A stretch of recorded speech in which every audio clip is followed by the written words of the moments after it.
We'll read the first 5 verses.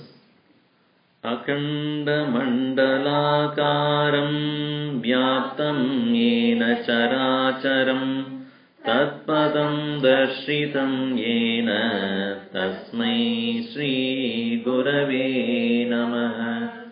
Ajnanatimirandasya jnananjanashalakaya chakshurunmilitam yena tasmai Shri Gurave Namaha. Gurur Brahma Gurur Vishnu Gurur Devo Maheshwara Gurureva Param Brahma Tasmai Shri Gurave Namaha. Kavaram Jangamam Vyaptam Yatkinjit Sacharacharam Tasya Darshitam Yena Tasmai Shri Gurave Namaha. Chinmayam Vyapiyat Sarvam Trailokyam Characharam Tatpadam Darshitam Yena Tasmai Shri Gurave Namaha.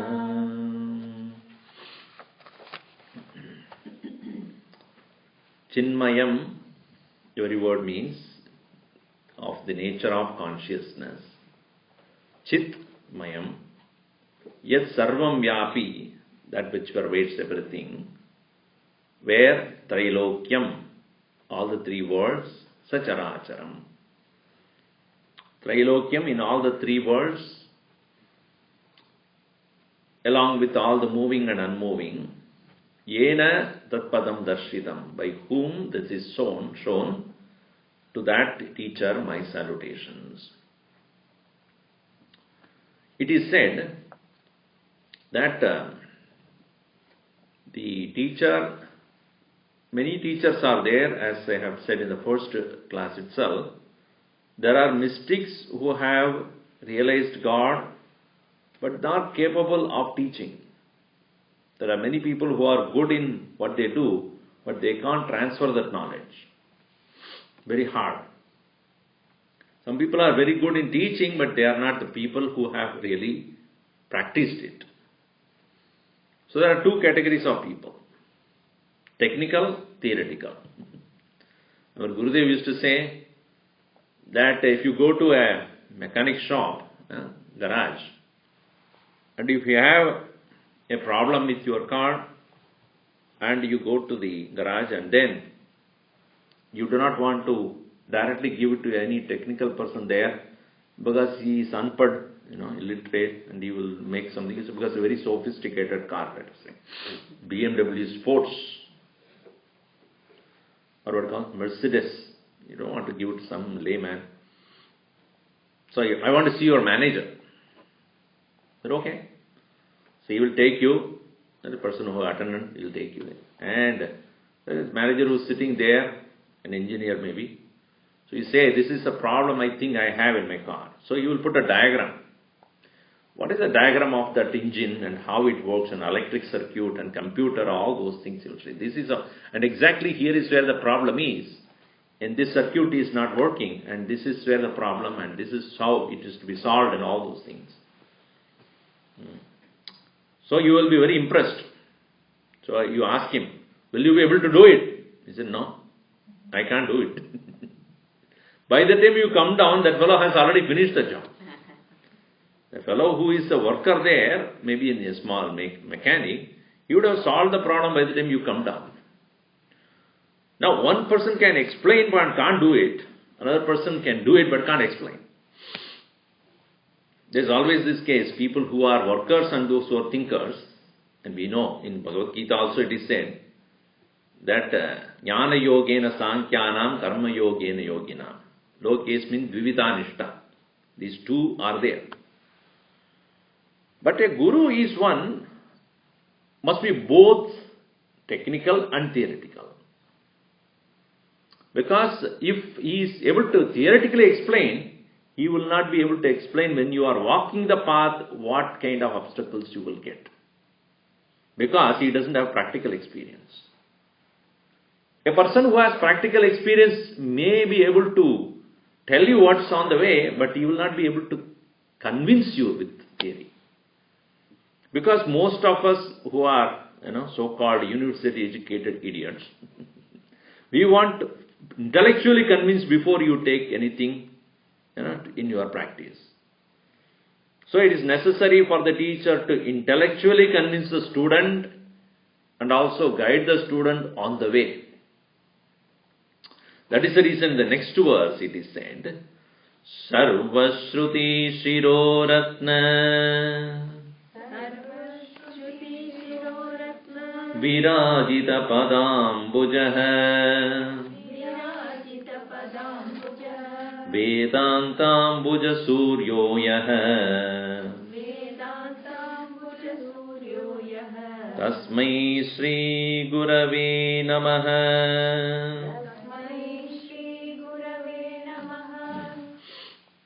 Here it is said, Sarvashruti Shiroratna Virajita Padambuja. Yasya Pada Ambujaha, Yasya whose, Pada feet, Ambujaha the lotus feet of whom, Virajita, it's shining with what? Sarvashruti Shiroratna. All the teachings that are there in the Shruti means Vedas. The Vedic teachings, especially the Jnana portion, I think I have explained to you on the first day itself, that which is performed at the level of the body is called a ritual. That which is performed with the mind is called upasana. And that which is deliberated through the mind is jnana. Body, mind, intellect. So the Vedas contain rituals to start with, which has body involved. They have the next one is called Upasana Kanda, which is for mind to focus and purify. Then comes the last portion, Jnana Kanda, Upasana, and there is an Upanishad portion. A teacher should be able to, first of all, quieten, make the mind of the, because everyone goes with a lot of desire and agitations in the mind, as it happened in the case of Arjuna also. But Bhagavan teaches first karma, karma yoga. Please understand, unless you do rituals, any kind of action, with no desires in your mind, mind will not become quiet. So mind is not purified. So unless the mind is purified, mind cannot calm down. So action is prescribed, that is through body.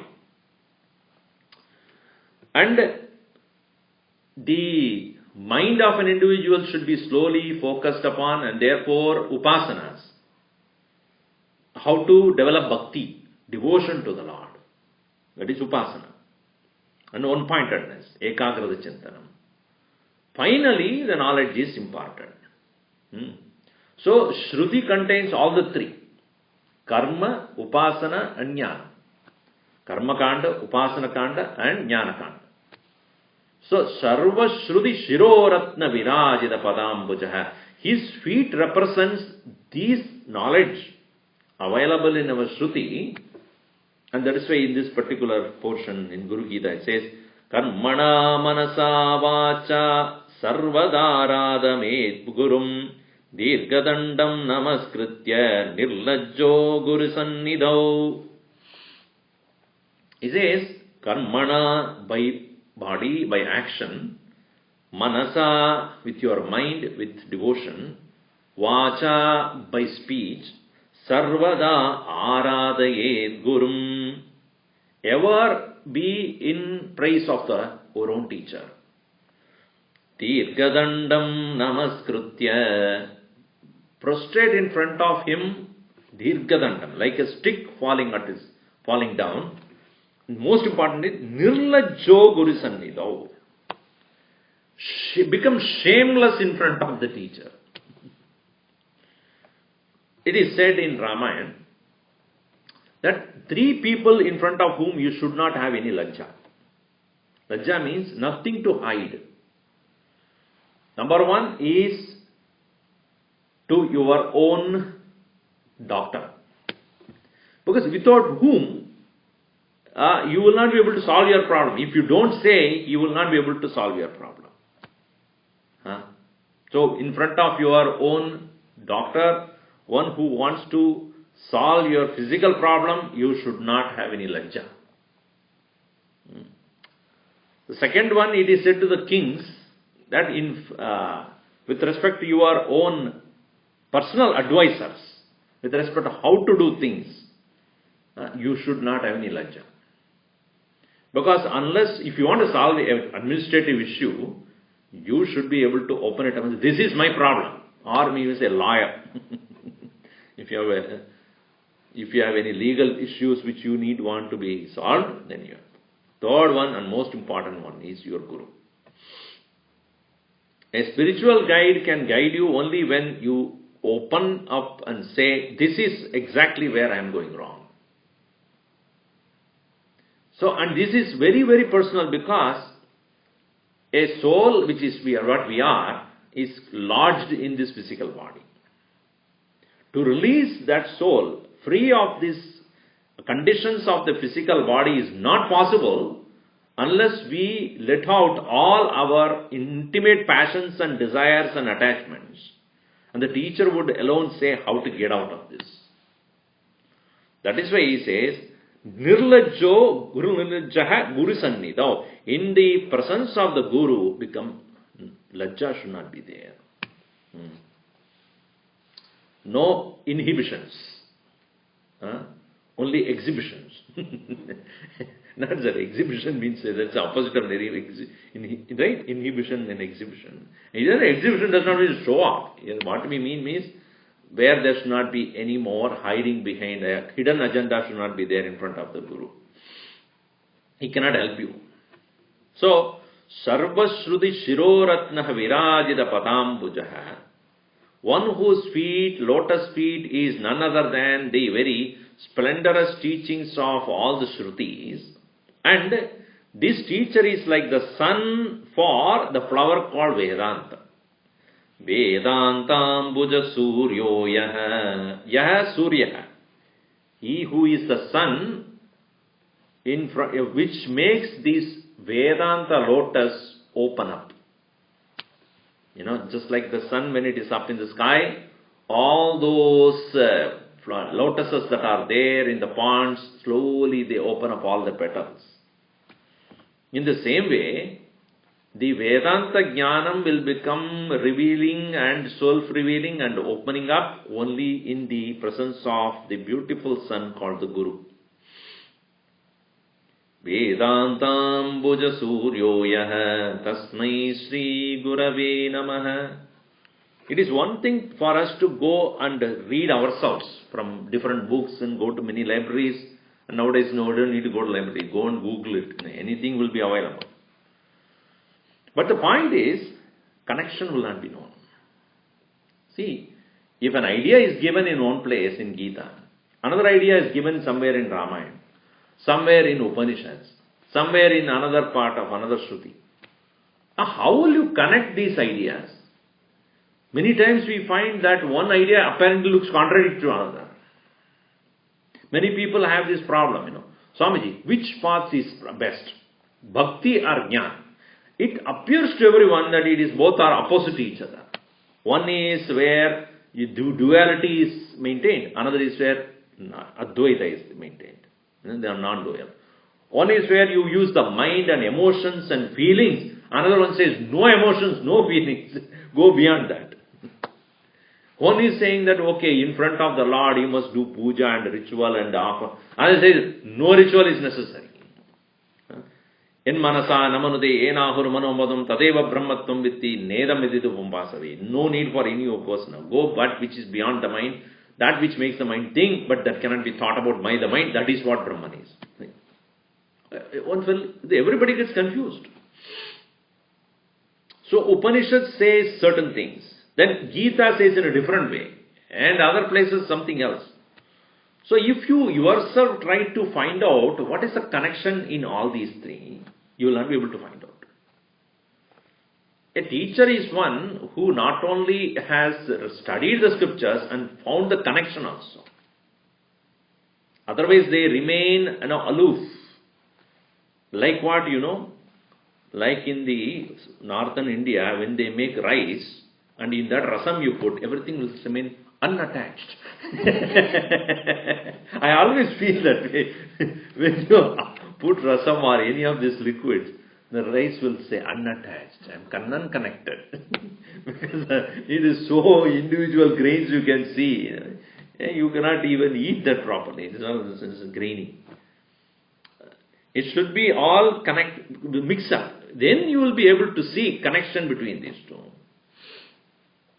So, the teacher's role in any one of our life is where he brings the connection in our understanding plus, so different things that are said in the various places in the Shruti should be connected. How karma is involved in upasana, how upasana is helpful to dhyanam, dhyanam helpful to jnanam, all those things connections should be given. That is why Bhagavan Shankaracharya and all, so much time they have spent to make sure that right knowledge of Gita is given to the posterity, wrote commentaries to show that, okay, this is what Krishna means here, this is what he means here, this is the context, this is the connection. So much of effort has been put by him. Similarly, when Vedavyasa, when he compiled all the Vedas, and he specially segmented Upanishads. These are the Jnana-kanda portion, because Jnana-kanda does not mean it is only coming in the end of the Vedas. It can come in the middle also. So those to be taken out and put it in one portion as Jnana-kanda. So when he did that, he realized that there is a apparent contradiction. So he took an effort to put them in the form of sutras.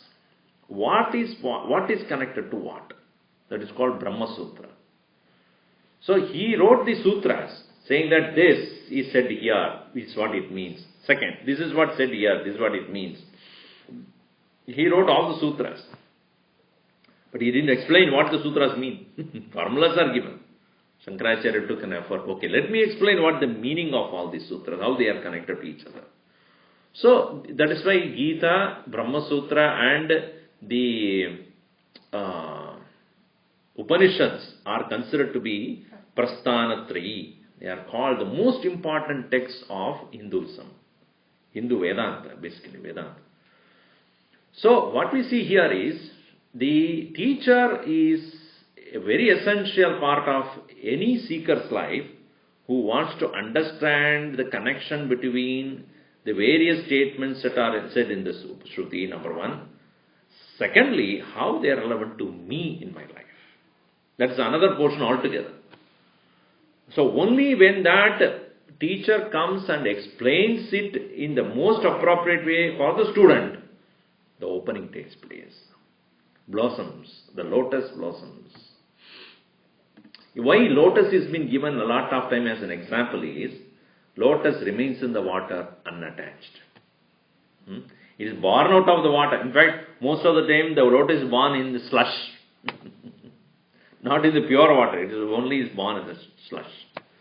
So, in that which is there as a lotus, and the leaves of the lotus is not at all affected by the water.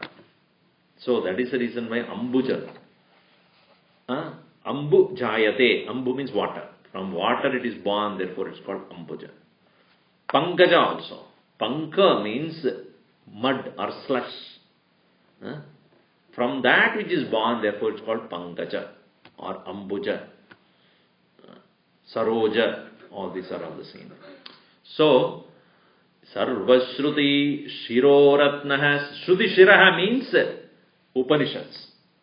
The jewel of Shruti Shira, the jewel of the Upanishads are virajit, are shining at the feet of the lotus feet of the Guru, who is like the sun for the Vedanta as a lotus to blossom. To that teacher, my salutations.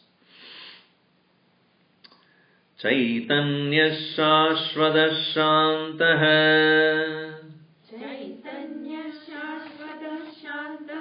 Vyomatito Niranjanaha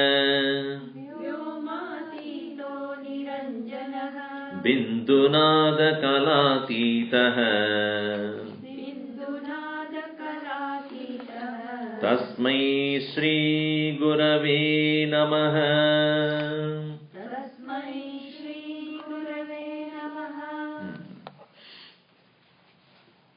Here, now the teacher is of the nature of Chaitanya, pure consciousness. This, to be understood properly, when we call Gurudev as Chinmayananda, Chinmaya means, as I told you, a Chitmaya, pure consciousness. In that he revels, in that he is finding his bliss. Chit Swarupe Yasya Anandam, Chinmayananda. Chit Swarupe, in that pure consciousness, one who blesses, one who blissfully enjoying. This is no exaggeration. Because he was, even as he proceeded in his work and went on talking and inspiring people in every place, wherever he went, his body took a toll. Because he never would sit in one place. He is constantly on the move. Every day, anybody whom he would meet will spend a lot of time talking to them. And I have personally carried hundreds of letters written by him by hand every day.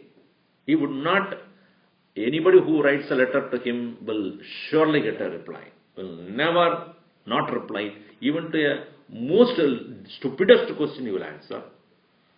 Or even a small child writes a small scratch, he will answer to that also. Everyone he considers as most important. Nobody is to be shunned. Literate or illiterate, known or unknown, children or youth or adults. Everybody is to be considered. So that is how he built the entire organization as such. Because as a single person, it is very difficult to inspire so many thousands of people in the span of 40 years. It is not that when he started off, there were so many people already welcoming him. Nobody was there. He was such an alone, single individual. It's a single man's crusade.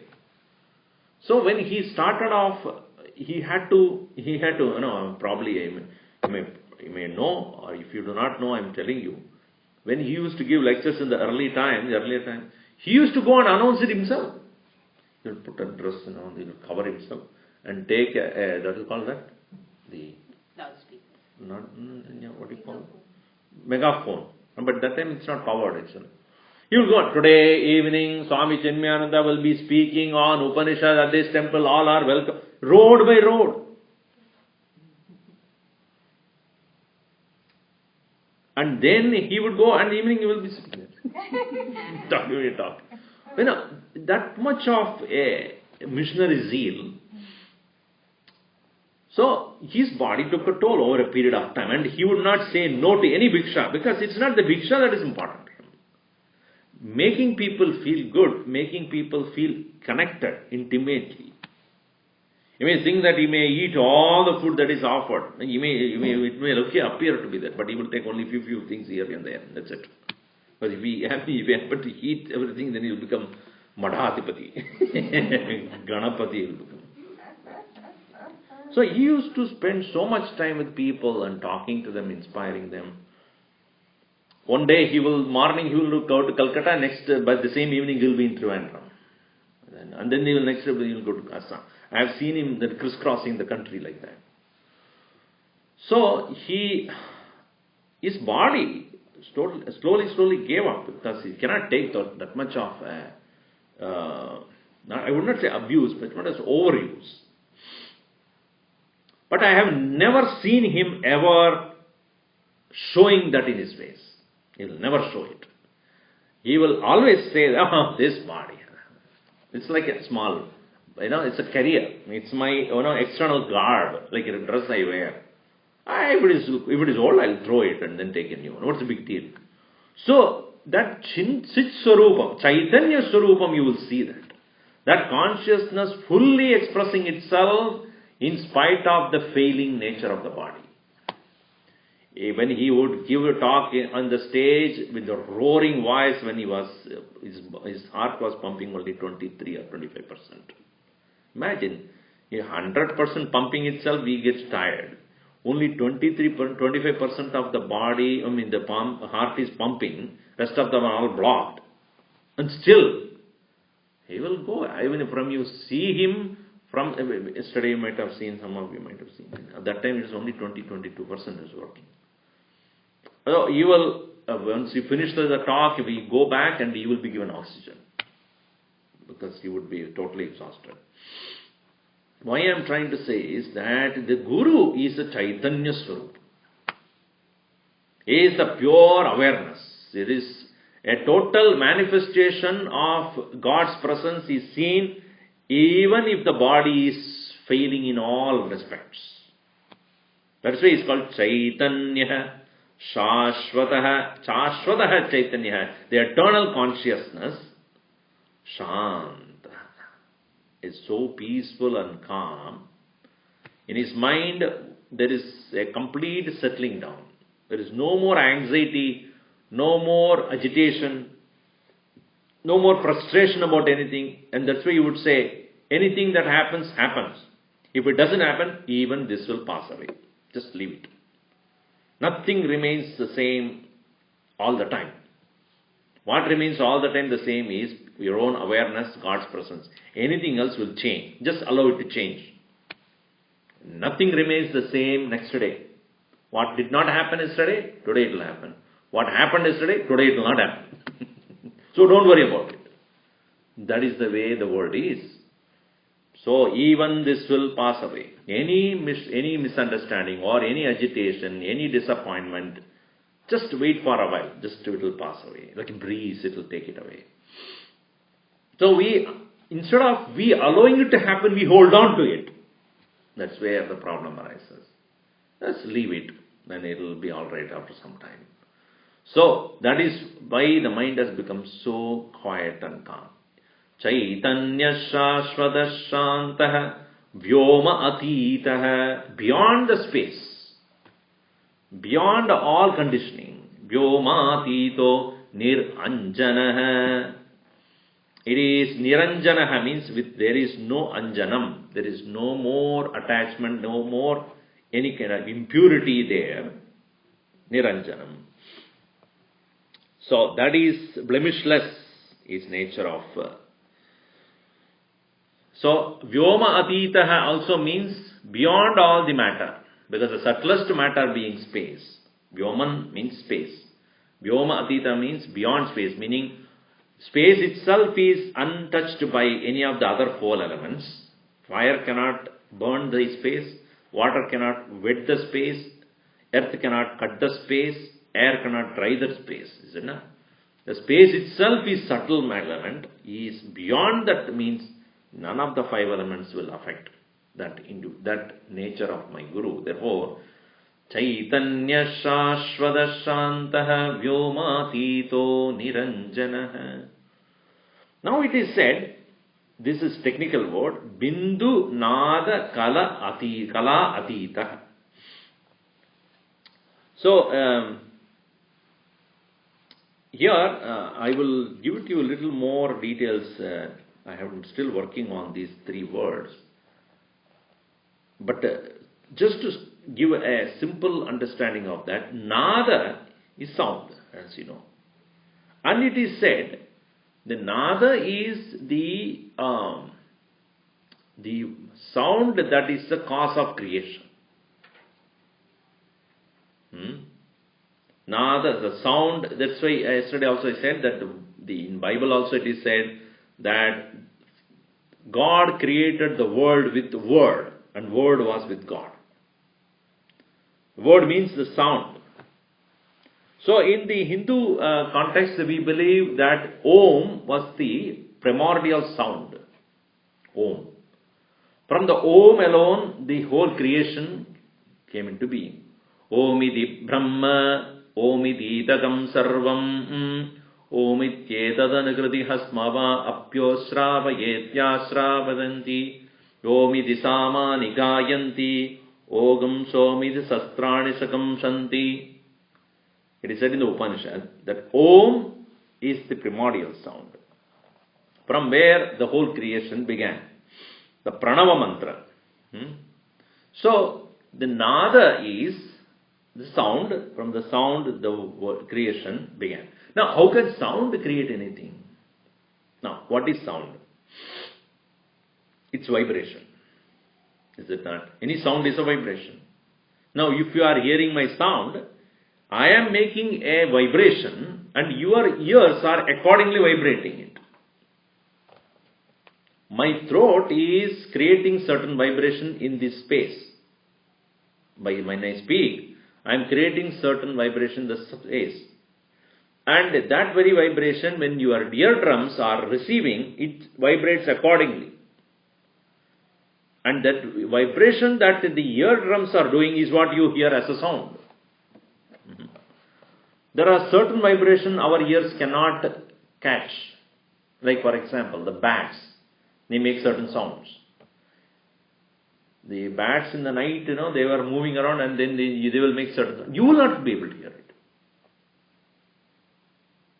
The small insects and the cockroaches, and also they are also making sound, but we are not capable of hearing it.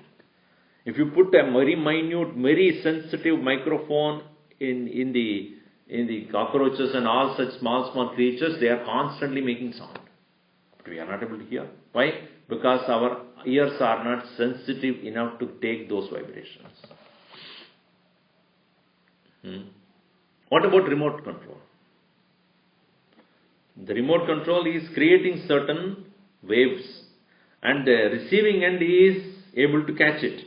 Now, you cannot hear anything there. When the remote is operating and then the town is receiving, what is it receiving? The vibrations that are sent out by this remote, and that is what is received there. And you will not be able to hear anything out of it. You see? So, what it really means is that the nada, the sound is nothing but certain movements in the atmosphere. And the creation is made of these vibrations. The creation begins out of that. This is the understanding of our masters. The sound, the vibrations have created this universe. So, and Bindu and Kala are the further development of the same thing. So here, Nada, Bindu, Kala are the stages prior to creation of this universe. The meaning indicated here is that the Guru is beyond all the three stages. Nada, Bindu, Kala, Adhitaha. Like Nataraja is considered as a symbolic representation of creation, creative activity. What is he having in his hand? Damaru. See, the Damaru is the one which he makes the sound. With that sound only he begins his creation. So he is considered as the very symbol of the entire creation. The fire all around him. He dances. So that is considered as a symbol of creative dance. Anyway. So, Nada Bindu Kala Atitaha Tasmai Sri Gurave Namaha. I consider my teacher is one who is beyond the world of matter, and the world of matter being subject to creation, and he is beyond. That means he is before creation. That's why earlier it is said Shashvata, which is always there forever as eternal presence. I'll give you more details of that, about Nada Bindu Kala, because that's why our Guruji also gave that name, Chinmaya Nada Bindu. So that is for this cultural wing of Chinmaya Mission, Nada Bindu. Because that is the sound, the music is the origin of creation. Jnana Shakti Samarudaha Tattvamala Vibhushitaha Bhukti Mukti Pradata Cha Tasmai Sri Gurave Namaha.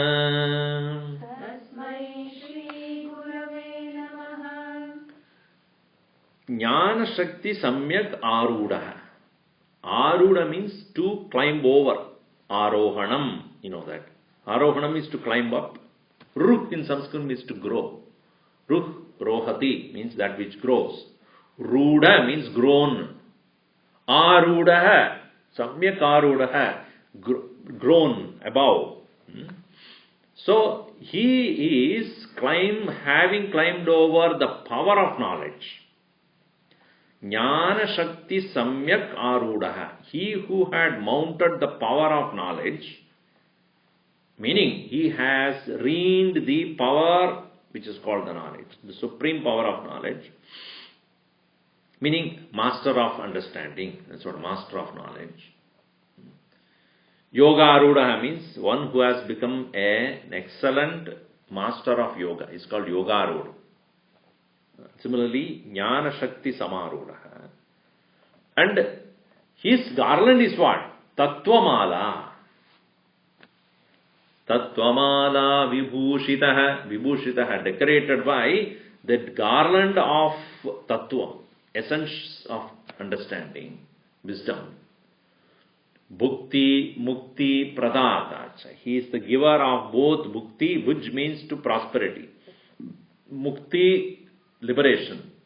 He is the giver of both Bhukti, what is to be gained as prosperity in this world. Because all people do not want Mukti. That's another issue. There are so many people go behind the gurus, not for liberation. Many of them will praise the Guru for the Guru. He is also capable of giving various other prosperity and other things. It is said, it's very interesting, in Tattva Bodha, in one of the texts, in the beginning, basic text, there are many people who praise, there are many people who curse, there are many people who praise the teacher, and some people will, useless fellows, good for nothing. There are enough people who will criticize and ridicule the gurus also. It has happened to all of them. Krishna was also ridiculed. Jesus Christ was ridiculed. Buddha was ridiculed. Even his own times. So it is said, the Guru is also as such a human being. And slowly he has walked up his way, grown to his way towards knowledge. So all the good things that are done by the Guru will become a blessings for those who praise him. All that he has done in the past, which may be something, some of them may not be right, the bad effects of the karma of a Guru will come to those who ridicule him. So better be careful. Don't say anything. Even if you don't want to praise or admire or prostrate, don't. If you start ridiculing, all the other karmas that he has done in the past will directly funneled into your life. So, what he has done good, that will come to the people who praise. So, that's why I say, bhukti, all that which is meritorious things which the Guru has done, the result will come to the person who actually worships him. So, people who want prosperity also. Many people come and say, Swamiji, आप पूजा करने के समय मेरे बारे में सोच लो. Why should I think about you? I will think about God. Why should I be thinking about you? Why don't you think? Why do you ask me to think? Please keep us in your prayers. Why should I keep you in my prayer? I will keep God in my prayer. So, bhukti, mukti. So, the giver of prosperity and liberation. Pradatacha. Tasmai Shri Gurave Namaha. To that teacher I salute. We will finish this in the next 2 days.